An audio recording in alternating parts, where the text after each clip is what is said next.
teman-teman semua, perkenalkan nama saya Claricia Natania Chandra dari 12 AKL 2, nama presensi 12.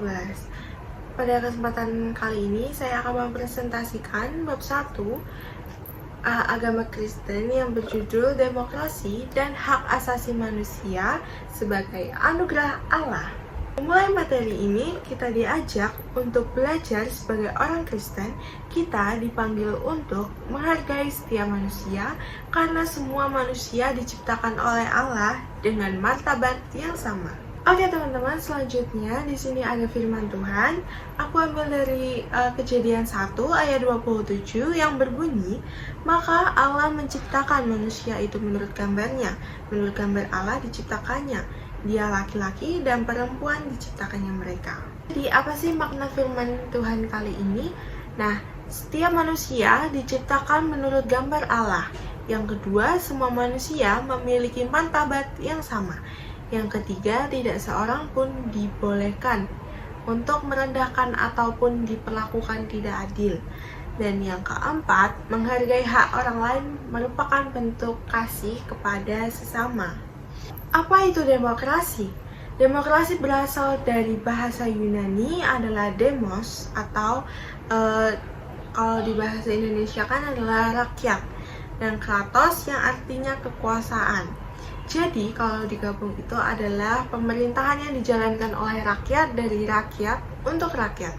Nah, dalam demokrasi ini setiap orang itu mempunyai haknya teman-teman untuk menyampaikan pendapat, memilih, dihargai, dan ikut berpartisipasi. Selanjutnya, apa sih itu hak asasi manusia atau yang bisa kita sebut dengan singkatan HAM?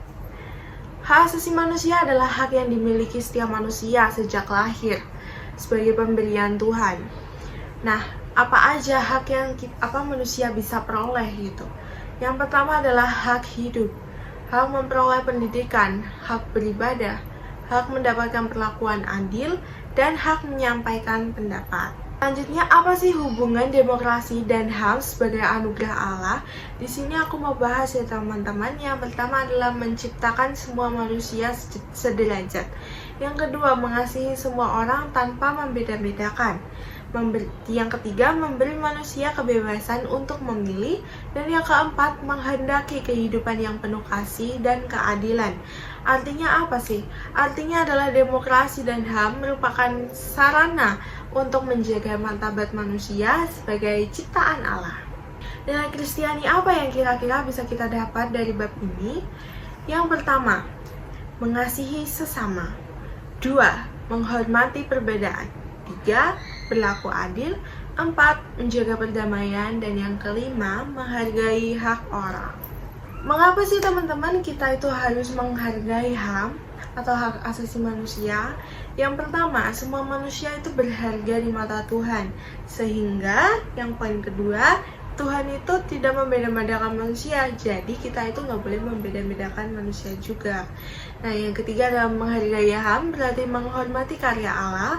Dan yang keempat, pelanggaran HAM bertentangan dengan kasih Tuhan. Selanjutnya, ada bagaimana cara menerapkannya.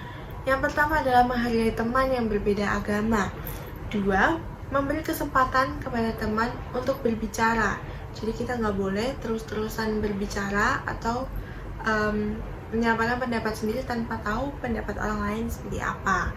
Nah, yang ketiga ada bersikap sopan saat berdiskusi. Nggak boleh menghakimi, nggak boleh ngegas-ngegas. Nah, yang keempat ada membela orang yang diperlakukan tidak adil.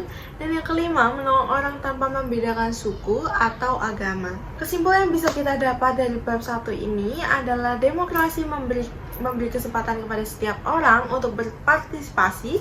Yang kedua, HAM adalah hak yang diberikan Tuhan pada setiap manusia. Ketiga, ada orang Kristen dipanggil menghargai hak sesama sebagai wujud kasih kepada Allah. Dan yang keempat, kehidupan yang demokratis harus dilandaskan dengan kasih, keadilan, dan tanggung jawab. Sekian presentasi bab 1 dari saya, semoga bermanfaat. Terima kasih. Selanjutnya ada bab 2 yang berjudul Praktik Demokrasi dan Hak Asasi Manusia pada Konteks Global dan Lokal. Pada bab ini saya mengambil firman Tuhan, yaitu diambil dari Mika 6 ayat 8 yang berbunyi, "Hai manusia, telah diberitahukan kepadamu apa yang baik, dan apakah yang dituntut Tuhan daripadamu selain berlaku adil, mencintai kesetiaan, dan hidup dengan rendah hati di hadapan Allahmu?" Nah, apa sih teman-teman makna yang bisa kita ambil dari firman Tuhan tadi? Yang pertama, ada Allah menghendaki keadilan. Yang kedua, orang percaya dipanggil untuk memperjuangkan kebenaran. Dan yang ketiga, menghargai HAM merupakan bagian dari hidup sesuai kehendak Tuhan. Praktik demokrasi. Apa sih yang kita bisa lakukan dari praktik demokrasi ini dalam kehidupan sehari-hari gitu ya teman-teman terlebihnya.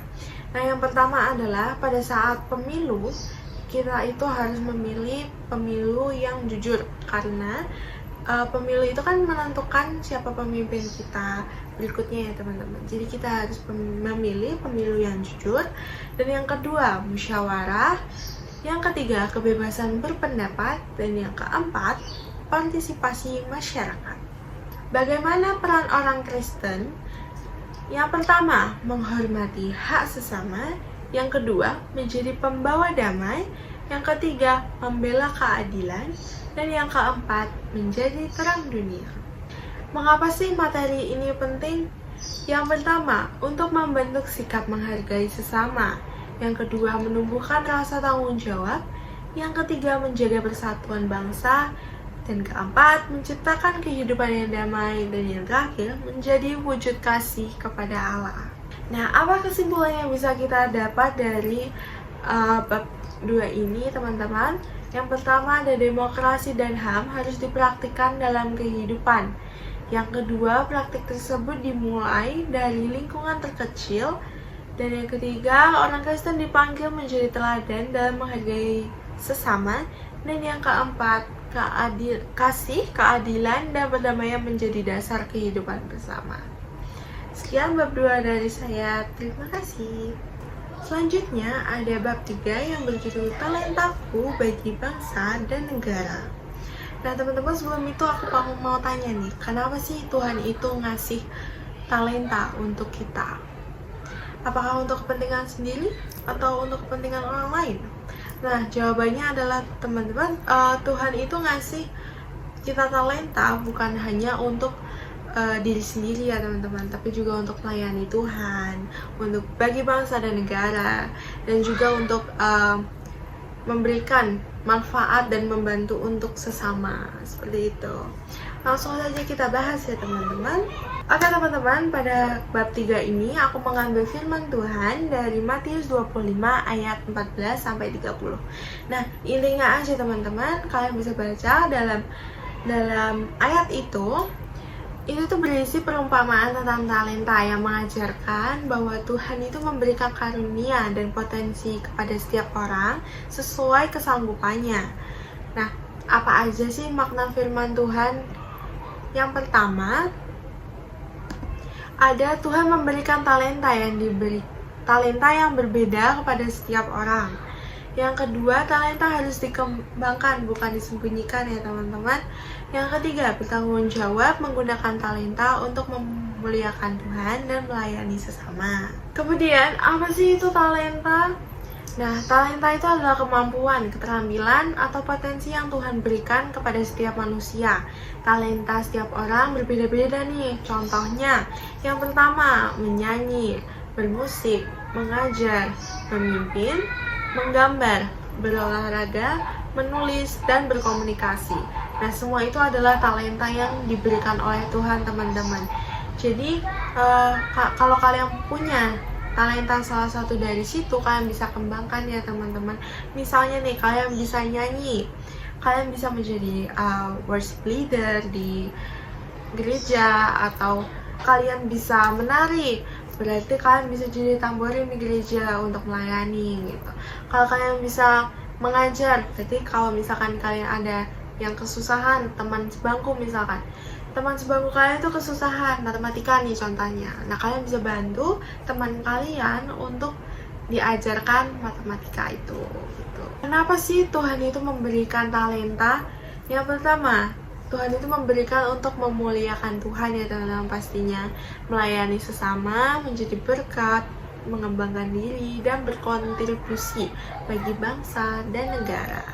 Nah, cara mengembangkan talenta itu bagaimana? Yang pertama adalah rajin belajar. Yang kedua, berlatih secara konsisten. Jadi tidak hanya sekali dua kali teman-teman, karena itu pasti tidak akan berkembang. Kita harus berlatih konsisten terus-menerus sampai kita bisa. Dan benar-benar dirasa cukup, begitu ya. Yang ketiga, tidak mudah menyerah. Yang keempat, berani mencoba hal baru. Nah teman-teman, kesimpulan yang bisa kita dapat dari bab 4 ini apa sih? Yang pertama, talenta adalah pemberian Tuhan. Yang kedua, setiap orang memiliki talenta yang berbeda. Yang ketiga, talenta harus dikembangkan melalui usaha dan latihan. Yang keempat, talenta digunakan untuk melayani Tuhan, membantu sesama, dan membangun bangsa. Seperti itu ya teman-teman. Jadi misalkan talenta kalian mungkin berbeda dengan teman kalian, jangan dulu untuk iri, karena pasti itu Tuhan kasih talenta itu untuk kalian karena ada sebab yang Tuhan pengen kasih ke kalian dan kalian kembangkan gitu. Terima kasih. Oke teman-teman, lanjut ke bab 4 yang berjudul Allah Pengasih Memulihkan Kehidupan Bergereja. Nah, pada bab ini itu kita akan belajar bahwa gereja itu bukan hanya sebuah bangunan ya teman-teman, tetapi merupakan persekutuan orang-orang percaya yang dipanggil untuk hidup saling mengasihi, melayani, dan bertumbuh bersama dalam kasih Kristus. Nah, pada kesempatan kali ini aku tuh ambil dalam Efesus 4 ayat 2 sampai 3. Hendaklah kamu selalu rendah hati, lemah lembut, dan sabar. Tunjukkan kasihmu dalam hal saling membantu, dan berusahalah memelihara kesatuan roh oleh ikatan damai sejahtera. Nah, kira-kira apa sih firman kali ini? Nah, makna firmannya adalah Tuhan menghendaki persatuan dalam gereja.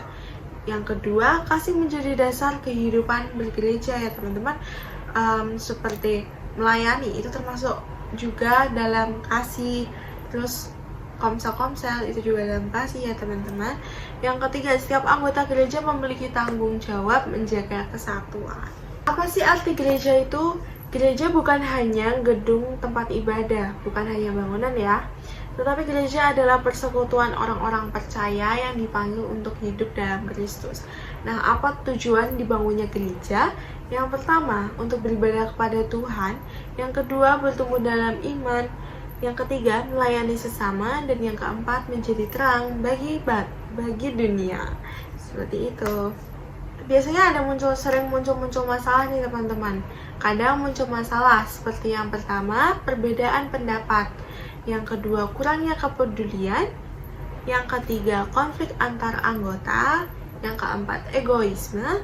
Dan yang kelima, kurangnya pelayanan. Nah, Allah itu ingin memulihkan semua itu melalui kasih-Nya. Contoh aja nih teman-teman, kurangnya kepedulian. Misalnya, ada teman kita yang sedang down parah, yang sedang down banget nih. Terus kita kayak cuek aja, kita nggak bantu apa, kita nggak menanyakan apa. Seharusnya itu teman-teman, kita itu bisa menanyakan kayak masalahnya kenapa, apakah kamu berkenan untuk sharing. Lalu kalau misalkan sudah sharing teman-teman, jangan lupa untuk doakan gitu. Nah, Allah itu memulihkan melalui kasih-Nya. Lewat apa sih? Yang pertama adalah pengampunan, perdamaian, kesabaran, dan anugerah. Nah, melalui kasih Tuhan itu hubungan yang rusak dapat dipulihkan kembali. Jadi sudah nggak ada lagi masalah seperti itu ya teman-teman, karena Allah itu pasti akan memulihkan melalui kasih-Nya ya, lewat orang-orang yang di dalamnya itu gitu. Lalu bagaimana membangun gereja yang sehat? Nah, kita itu bisa menggunakan beberapa langkah. Yang pertama, rajin beribadah, aktif melayani, saling menghargai, mau mengampuni, menjaga komunikasi, dan hidup dalam kasih. Seperti itu. Nah, jadi kesimpulan yang bisa kita dapat dari bab 4 ini adalah gereja adalah persekutuan orang percaya, bukan hanya bangunan.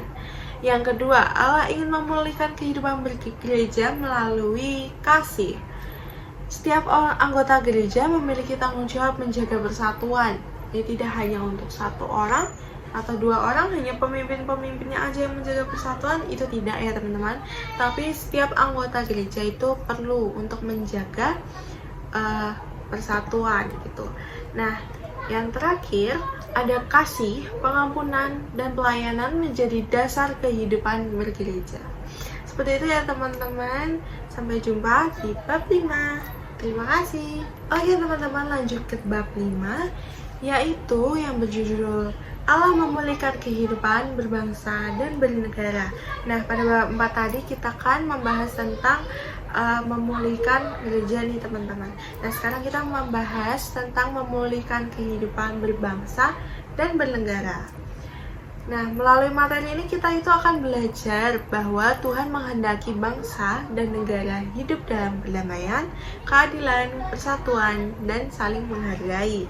Sebagai orang Kristen juga, kita itu dipanggil untuk ikut membangun bangsa melalui sikap dan tindakan yang baik. Di bab 5 ini, aku mengambil dasar firman Tuhan dari Yeremia 29 ayat 7. Usahakanlah kesejahteraan kota kemana kamu aku buang, dan berdoalah untuk kota itu kepada Tuhan, sebab kesejahteraannya adalah kesejahteraanmu. Nah, apa sih makna firman Tuhan kali ini teman-teman? Yang pertama, Tuhan menghendaki umatnya peduli terhadap bangsa dan negara. Yang kedua, orang percaya dipanggil menjadi pembawa damai. Dan yang ketiga, membangun bangsa adalah bagian dari tanggung jawab iman. Selanjutnya ada kehidupan berbangsa dan bernegara. Apa sih itu kehidupan berbangsa dan bernegara? Jadi, kehidupan berbangsa dan bernegara adalah kehidupan bersama dalam suatu negara yang memiliki aturan, hak dan kewajiban, tujuan bersama. Yang keempat, semangat persatuan. Indonesia memiliki keberagaman suku, budaya, dan bahasa yang menjadi kekayaan bangsa. Apa sih biasanya tantangan bangsa Indonesia? Yang pertama, perpecahan. Yang kedua, intoleransi. Yang ketiga, korupsi. Yang keempat, hoaks. Kelima, ketidakadilan. Dan yang keenam, kurangnya kepedulian sosial. Jadi tantangan ini sering banget ya teman-teman terjadi di bangsa Indonesia. Apalagi korupsi. Itu harusnya kita memilih pemimpin-pemimpin yang jujur ya teman-teman. Peran orang Kristen. Nah, kita itu diciptakan teman-teman untuk memulihkan bangsa dan negara ini itu untuk menjadi terang dunia, menjadi garam dunia, mengasihi sesama, menjaga persatuan, dan menjadi teladan dalam kehidupan. Nah, cara ikut membangun bangsa itu seperti apa? Nah, kita itu dapat berkontribusi dengan cara belajar dengan sungguh-sungguh, menjaga nama baik sekolah, mengembangkan talenta, aktif dalam kegiatan sosial, menggunakan media sosial secara bijak. Nah, kenapa sih materi ini penting? Karena keadilan menciptakan kedamaian, menjaga persatuan, melindungi HAM, membentuk masyarakat yang harmonis, dan mencerminkan kasih Allah.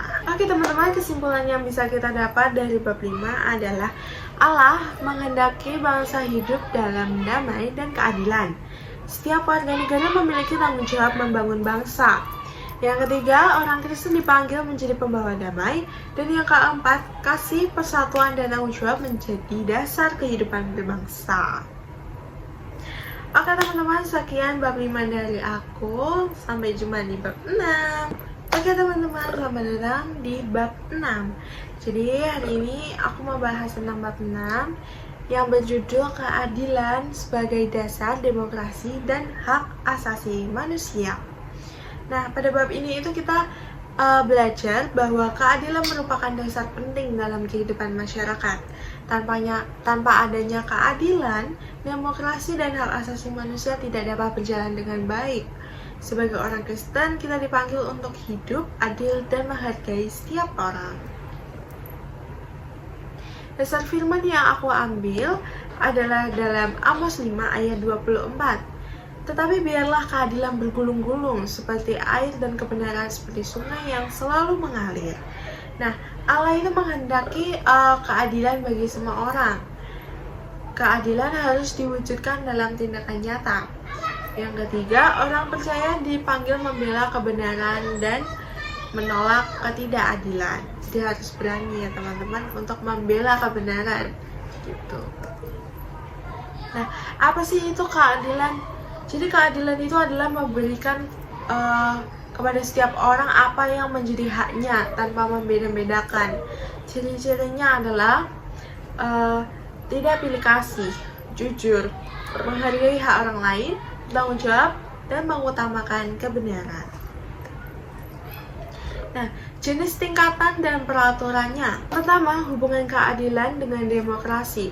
Dalam demokrasi, keadilan berarti yang pertama semua warga memiliki hak yang sama. Setiap orang dapat menyampaikan pendapat. Semua diperlakukan setara di depan hukum. Dan yang keempat, keputusan dibuat demi kepentingan bersama, bukan kepentingan pribadi. Nah, selanjutnya ada hubungan keadilan dengan HAM. Apa sih bedanya dengan demokrasi tadi? HAM itu akan terlindungi apabila adanya keadilan nih teman-teman. Contohnya, hak memperoleh pendidikan, hak hidup, hak beragama, hak memperoleh perlindungan hukum. Nah, tanpa keadilan, hak-hak tersebut itu bisa dilanggar ya teman-teman. Terus biasanya apa sih tantangan mewujudkan keadilan? Biasanya itu masih terdapat diskriminasi, korupsi, penyalahgunaan kekuasaan, intoleransi, ketidakjujuran. Nah, gimana cara kita mengatasinya? Yaitu dengan bersikap jujur, berani mengatakan benar kalau itu benar. Jadi kalau misalkan itu salah, jangan dibenar-benarkan ya teman-teman. Kita harus berani mengatakan kebenaran gitu.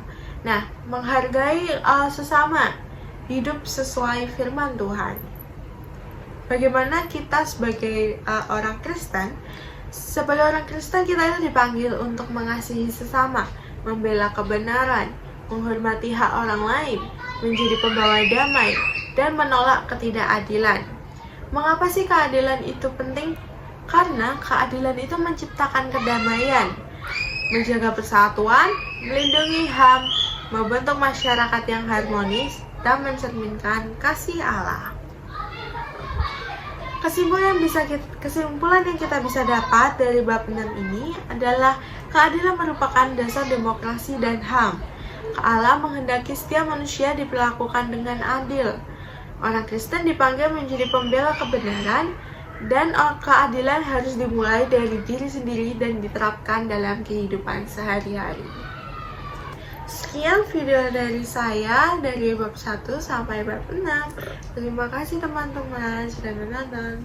Terima kasih. Shalom. Bye-bye.